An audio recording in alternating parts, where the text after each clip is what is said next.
This channel does not promote any violent, harmful, or illegal activities. All content provided by this channel is meant for an educational purpose only. Top quality और consistent performance के लिए सिर्फ silver pump नाम याद रखना। মাধ্যমিক পরীক্ষার প্রথম দিন টুকলি করার ঘটনা সামনে আসলো জলপাইগুড়ি জেলায়।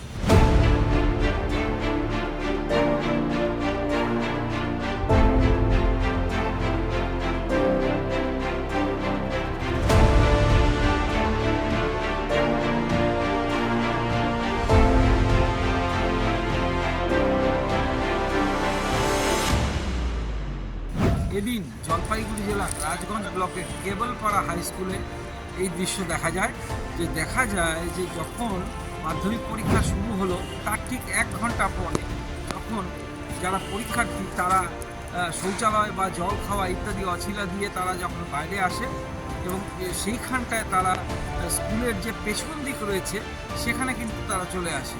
গোটা স্কুল চত্বরে কিন্তু কোনো সীমানা প্রাচীর নেই এবং পেছন দিকটা একদম ফাঁকা ছিল। পুলিশ কর্মীরা সামনের দিকে থাকায় পেছন দিকে চলে আসে পরীক্ষার্থীরা এবং সেইখান থেকে তাদেরকে দেখা যায় যে কেউ জুতো থেকে কেউ পকেট থেকে বিভিন্ন রকম কাগজ বের করছে এবং সেটা মিলিয়ে নিতে তারা ব্যস্ত এবং এই ঘটনার সামনে আসতেই রীতিমতো চাঞ্চল্য ছড়িয়ে পড়ে শিক্ষানুরাগী মহলে। এই ব্যাপারে আমরা স্কুল কর্তৃপক্ষের সাথে যোগাযোগ করেছিলাম, কিন্তু স্কুল কর্তৃপক্ষ কিছু বলতে চায়নি। পাশাপাশি আমরা এসছিলাম জলপাইগুড়ি ডিআইয়ের দপ্তরে, কিন্তু তিনিও দপ্তরে না থাকায় তার কোনো বক্তব্য আমরা দিতে পারিনি।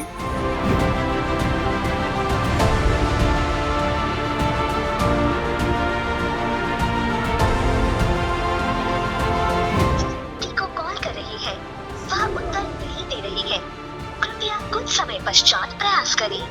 The person you're calling is not answering. Please try later. এই মুহূর্তে এই পরিস্থিতি এখনো পর্যন্ত এই আপডেট রয়েছে। এরপরে যদি কোনো ফার্দার আপডেট হয় তা আমরা জানাবো। নীলেশ্বর সান্যাল, TV9 বাংলা, জলপাইগুড়ি।